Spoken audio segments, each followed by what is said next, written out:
Dear parent, जो ई counselling का 5th round चल रहा है एंड 5th राउंड खत्म हो जाएगा आपका कल शाम को रात को 11:50 तक पर 2350।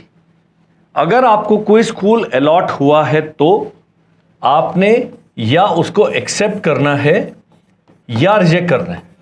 अगर दोनों में से कुछ नहीं करेंगे तो आप 6 राउंड के लिए एलिजिबल नहीं होंगे। इसके बाद केवल एक ही राउंड बचेगा, 6 राउंड, जो कि मोस्ट लाइकली शुरू होगा, जिसका रिजल्ट आ जाएगा 25 मई को सुबह 8:05 पर। यह बड़ा डिसिप्लिन से चल रहा है काम। और 22 मई तक पूरे जो प्रिंसिपल सर हैं सुबह 10 बजे तक उनको समय दिया है जो अपनी वेकेंट सीट्स हैं उसका डेटा अपलोड करने का। और हम लोग वीडियो बनाएंगे 23 मई को नई सीट मैट्रिक्स का। अब यह वीडियो क्यों इंपॉर्टेंट है देखना कि केवल एक ही राउंड बचेगा ई काउंसलिंग का इस राउंड के बाद, और जून के फर्स्ट वीक में जितनी सीटें भर जाएंगी और जितनी खाली रह जाएंगी उसके हिसाब से होगा स्पॉट राउंड का। तो इस वीडियो में मैं बताऊंगा कि स्पॉट राउंड कैसे होगा, किसके लिए है, कौन कौन उसमें शामिल हो सकते हैं, कौन कौन शामिल नहीं हो सकते। ध्यान से देखिएगा। मान लीजिए ये कालीगिरी स्कूल है, इसमें 17 हैं टोटल वैकेंसी क्लास 6 की जनरल कैंडिडेट्स के लिए, और 7 सीटें भर जाती हैं 5th राउंड में, तो 6 राउंड के लिए 10 बच गई।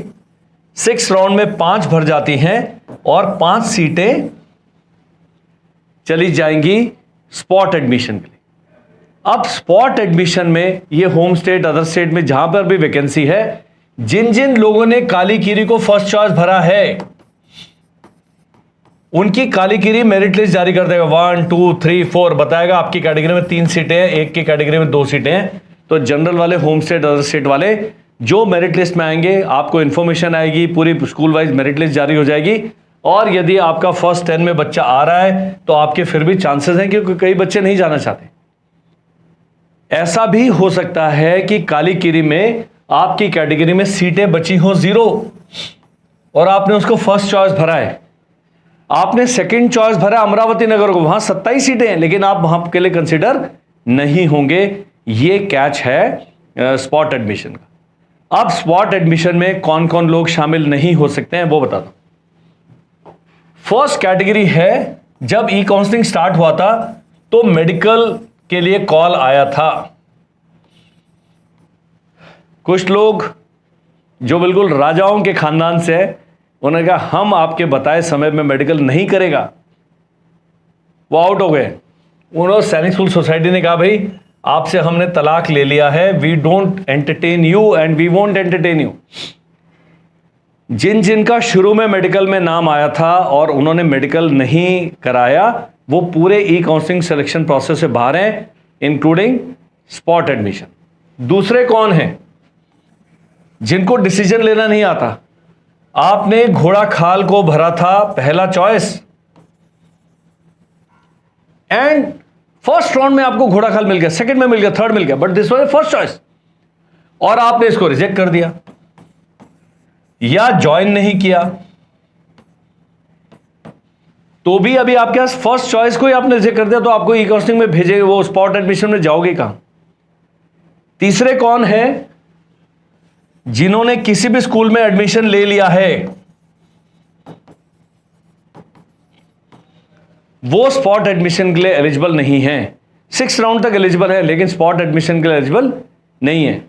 यदि आपको फर्स्ट राउंड में अपना फर्स्ट चॉइस मिल गया तो आप बिल्कुल ही, आपका काम ही खत्म हो गया था। लेकिन बाकी लोग जो किसी भी राउंड में स्कूल में एडमिशन ले चुके हैं, स्कूल ज्वाइन कर लिया है, फीस जमा कर दिया, रिपोर्ट कर दिया है, वो अभी स्पॉट एडमिशन में कंसिडर नहीं होंगे। और चौथी कौन सी कैटेगरी है? ये वो है जिन्होंने स्कूल को एक्सेप्ट किया और उसके बाद कोई कार्रवाई नहीं की, ज्वाइन नहीं किया, ये भी इनको सिस्टम से विड्रॉ कर लिया गया। They are being shown withdrawn from this system. और जो मेडिकली रिजेक्ट हो गए हैं, जिनको स्कूल ने रिजेक्ट कर दिया किसी भी कारण से, वो सब जो कैटेगरीज हैं स्पॉट राउंड के लिए एलिजिबल नहीं है। क्लास 9 में बहुत ही कम सीटें बचेगी, एनएसएस में काफी सीटें बचेगी, लेकिन एनएसएस में बच्चे को भेजने से पहले मेरा वो 25 पॉइंट्स वाला वीडियो पक्का देखना है। ये इससे आपको मिलेगा बिल्कुल सही सवाल पूछने का आइडिया, ताकि आप फाइनल चॉइस के लिए अपना जो यस करना है कि नो करना है वो डिसीजन बिल्कुल सही तरीके से ले पाएंगे। क्लास 9 के लिए एनएसएस रिकमेंडेड नहीं है, लेकिन यदि आप बच्चे से दुखी हैं, 9th में भेजना ही है, तो आपने एनडीए की तैयारी के बारे में क्या तैयारी है उस एनएसएस की वो पूछना है। अगर वो सेटिस्फैक्टरी जवाब दे पाते हैं written exam and SSB and physical preparation की, तो बहुत अच्छा है। अदरवाइज अब बहुत सारे लोग हैं जिनको कहीं भी एडमिशन नहीं मिलेगा, जिनका अगले साल एक अटेम्प्ट है, तो हमारा 18 मई से नया बैच स्टार्ट हो रहा है, वो ज्वाइन कर लो। 9th में जो बच्चे अभी चले गए हैं उनके लिए एनडीए का हमारा फाउंडेशन बैच शुरू हो चुका है ऑनलाइन, वो ज्वाइन कर सकते हैं। देहरादून में 10 सीटें मेरे पास बची हैं बॉयज़ के लिए, आप देहरादून में आके एडमिशन हमारे उस पर ले सकते हैं। ये अभी जब छुट्टियां पड़ेंगी आपने सारी कार्रवाइयां कर लेनी। जो सैनिक स्कूल कर रहे हैं उनका हम कम से कम 60% तो कर ही रहे हैं। लिखित परीक्षा हम उनसे 200 गुना ज़्यादा अच्छी तैयारी कराएंगे, एसएसबी की उनसे 200 गुना अच्छी तैयारी कराएंगे।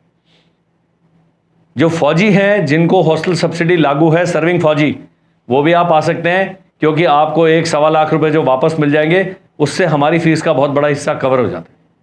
स्क्रीन पर नंबर आ रहा है, ये 25 पॉइंट्स वाला वीडियो देखे बिना आपने डिसीजन नहीं लेना है। That's it, thank you and जय हिंद।